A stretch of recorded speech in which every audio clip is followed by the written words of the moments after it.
Europe 1 Soir. 19h, 21h. Mickaël Dorian. 19h32 sur Europe 1, la suite de nos débats en compagnie de Paul Melun, de Jules Torres, et puis on va accueillir Jérôme Despé qui est avec nous, président du Salon international de l'agriculture. Bonsoir monsieur Despé, merci d'être en direct avec nous ce soir sur Europe 1. Le Salon international de l'agriculture, la plus grande ferme de France qui vient de s'achever après 9 jours d'exposition et d'échanges. Alors, 61e édition, quel premier bilan faites-vous de cette édition monsieur Despé ? Écoutez, d'abord un rendez-vous incontournable avec 607 503 visiteurs. L'année dernière, on avait 603 000 visiteurs. Une fierté retrouvée sur un salon sous le signe de la sérénité. C'était très important pour ces femmes et ces hommes qui font l'agriculture autour des filières. Un lieu d'échange, de débat, de confrontation, mais aussi de convivialité. Cette 61e édition a attiré un nombre important de visiteurs, vous l'avez dit. Pouvez-vous nous donner des chiffres concernant effectivement les rendez-vous, enfin, pouvez-vous nous parler plutôt des rendez-vous incontournables de ce salon cette année ? Mais vous savez, d'abord, on avait mis le signe de la fierté de l'agriculture française, et c'était important dans les moments que traversent les agriculteurs sur des difficultés, d'avoir aussi ces temps donc d'échange avec des rencontres bien sûr liées aux politiques, du président de la République, au Premier ministre, aux partis donc politiques. Il fallait pouvoir porter la voix donc de l'agriculture. L'international, pour la première fois un pays à l'honneur avec le Maroc, c'était aussi une première dans ce salon international de l'agriculture. Et puis c'est cette déambulation des visiteurs. C'est aussi important d'avoir les visiteurs qui viennent au contact des exposants, de ces agricultrices, de ces agriculteurs, échanger, débattre, goûter les produits d'excellence avec le concours général agricole. Voilà, c'est ça le salon de l'agriculture. C'est un moment de partage, de convivialité et de débat, et c'est important pour nous, agriculteurs, moi je suis agriculteur, de pouvoir aussi avoir ces moments-là. Alors vous faisiez allusion évidemment à la visite, à l'inauguration du salon il y a 9 jours par le président de la République. On va l'écouter Emmanuel Macron justement lors de ces premiers échanges cette année avec les agriculteurs par Porte de Versailles à Paris. Moi, je préfère toujours le dialogue. La confrontation, ça n'a aucun sens. La confrontation, ça ne produit rien. Monsieur le Président, ça ne tient qu'à vous. Non, ça ne tient pas qu'à moi. Non, attendez. Moi, je vais répondre, je vais m'engager. Moi, j'ai pas commencé j'ai pas attendu la crise pour m'engager pour l'agriculture. Là, je vous rencontre parce que moi, j'ai rencontré l'intersyndicale. En bas, il y a eu des violences, c'est le bordel, il y a des trucs qui ont été détruits. On tourne en rond pendant 2 heures. Mais non, mais en bas, moi, je veux bien parler à tout le monde. Simplement, tout le monde siffle. Voilà, donc échange un peu houleux entre Emmanuel Macron et les agriculteurs, même si c'était tout de même beaucoup plus calme que l'année dernière, monsieur Despé. Oui, c'était effectivement ce que j'ai entendu, les éléments de l'année dernière. Ce qui était important, et moi je l'avais dit d'ailleurs au travers d'une charte sur l'encadrement protocolaire donc des politiques, c'est que d'abord le salon, c'est le salon donc de l'agriculture, que les politiques soient les bienvenus. Bien sûr, mais il faut aussi qu'ils écoutent ces agricultrices, ces agriculteurs. Il faut pouvoir débattre, échanger. On peut ne pas être toujours d'accord. Il y a des grands enjeux sur l'international avec le Mercosur, mais aussi les revenus, les moyens de production, la simplification. Ces messages sont passés vraiment à tous les politiques. Et c'était important de pouvoir dialoguer. Ce qu'on demande d'ailleurs aux politiques, c'est que au-delà du Salon international de l'agriculture, ils puissent porter la voix de l'agriculture, de notre souveraineté et de préserver cette agriculture et en assurant la transmission et aussi le renouvellement des générations. J'ai vu beaucoup de jeunes dans le salon intéressés par les métiers de l'agriculture. Et c'est ça aussi qui est important. On va poser la question aux jeunes justement qui sont en studio avec nous. Jules Torres, vous êtes rendu au Salon de l'agriculture cette année ? Bien sûr, j'y étais mardi après-midi pour consommer les délices locaux et notamment retrouver ma chère Vendée. Il y avait un très beau stand des épicuriens de Vendée. Est-ce que vous avez rencontré des Vendéennes ? Parce que c'est la question que tous les auditeurs se posent. Les mariés de Vendée. Il y avait des Vendéennes, il y avait de très belles Vendéennes. Mais moi, ce qui m'intéressait surtout cet après-midi-là, c'était le vin. À consommer avec modération. Oui. Bien sûr. Paul Melun. Moi j'y suis pas allé cette année, j'y suis allé l'année dernière. Quelle honte. Oui, c'est vrai, mais moi c'est un peu toute l'année le salon de l'agriculture puisque je passe mon temps ça, l'odeur dans le plateau. Je passe mon temps au cul des vaches moi.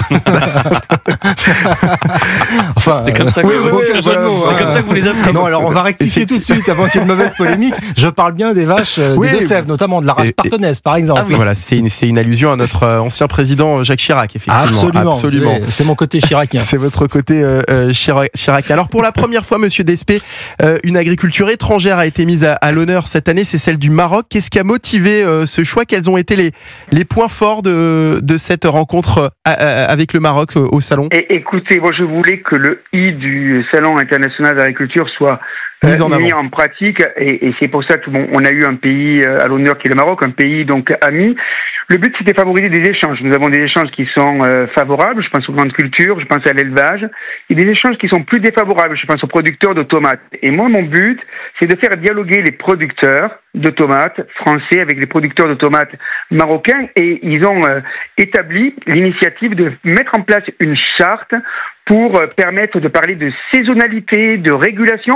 En fait, très simplement, quand la production de la tomate française arrive en production, c'est de laisser la place aux producteurs français. Mais vous voyez, le président du salon que je suis, c'est ça qui permet aussi de faire le salon d'agriculture, parce qu'il y a du business, il y a des échanges, et c'est de favoriser les liens et les discussions, alors que ces discussions n'avaient pas lieu. Et je pense que c'est ça aussi qui est important avec l'international. On ne se renferme pas sur soi-même, et on permet donc d'ouvrir et de favoriser des échanges, notamment sur le plan commercial.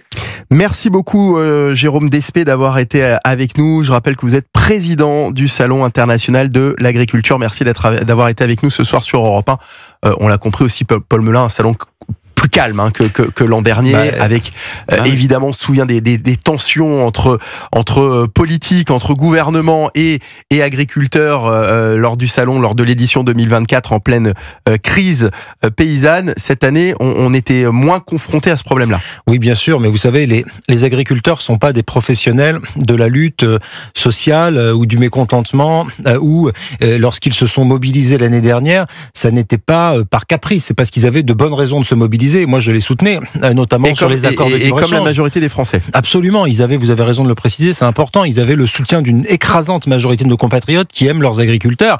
Là, ils sont plus calmes. Mais vous savez, le quotidien des agriculteurs n'a pas changé du tout au tout à partir du moment où certaines mesures ont été annoncées l'année dernière. Sur le revenu paysan, on n'est pas encore là où il faudrait être. Dans le rapport à la grande distribution, il y a encore énormément de progrès à faire. Dans le rapport à la mondialisation et à nos importations étrangères qui viennent casser les prix, ça n'est pas encore résolu là non plus. Le Mercosur est toujours en suspens, et d'autres traités seront bientôt aussi étudiés par l'Europe, et il faudra être très vigilant. Donc, saluons nos agriculteurs pour leur courage, la qualité de leurs produits, l'excellence de leur travail. Ils tiennent ce pays eux aussi à bout de bras, et c'est formidable. Mais restons à leur côté tout le temps vigilants, parce que les problématiques politiques de l'agriculture française sont pas résolues aujourd'hui. C'est pas parce qu'ils ont été plus calmes qu'il faut les oublier. N'oublions pas le nombre de suicides chez les agriculteurs. N'oublions pas les agriculteurs qui ont du mal à boucler les fins de mois, et continuons à parler d'eux toute l'année, pas que pendant le salon de l'agriculture. Non mais Jules Torres.